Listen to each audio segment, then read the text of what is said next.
Hey everyone, I'm Monica Sanz, the author of Seventh Born, Book 1 in the Witchling Academy series, and I am so excited to be here to share a campfire story with you. So here we go.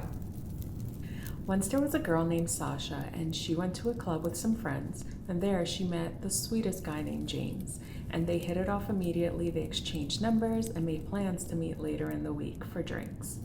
So Sasha decides to go home, and as she's waiting for her Uber, there's this girl outside that just keeps staring at her. But Sasha just ignores her, and when her car comes, she starts to get in when the girl grabs her arm and tells her, "Stay away from James if you know what's good for you." So Sasha just snatches her arm back and gets in the Uber, thinking this is just some obsessed girlfriend, and she forgets all about it.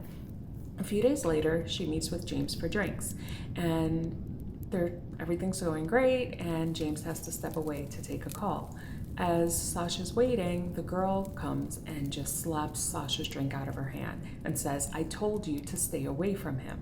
At this point, Sasha has had enough, and James comes back and she tells him what happened, and when she turns around, the girl is gone. So James has no idea who this girl is, so they forget about her, and she decides, the next time she shows up, I'm gonna call the cops. A few days later, Sasha's in her apartment waiting for James because they're gonna go out, when someone starts knocking on her door frantically. They're knocking and the door is shaking, and so she goes to see who it is, and it's the girl. And she's screaming and crying, saying, "I told you to stay away from him, but you didn't listen, you didn't listen."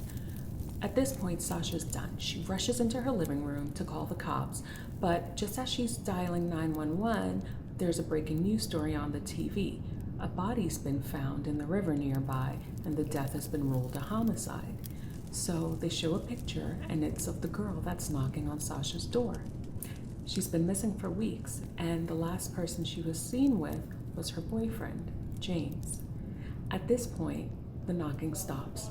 Sasha tiptoes to her door to see if the girl is still there. But when she opens the door, the girl isn't there, but James is. And he says, "Aren't you gonna let me in?" So that was my campfire tale. I had so much fun sharing it with you, and I hope you enjoyed it. And I also hope you'll check out Seventh Born right now on the Scream app. Bye.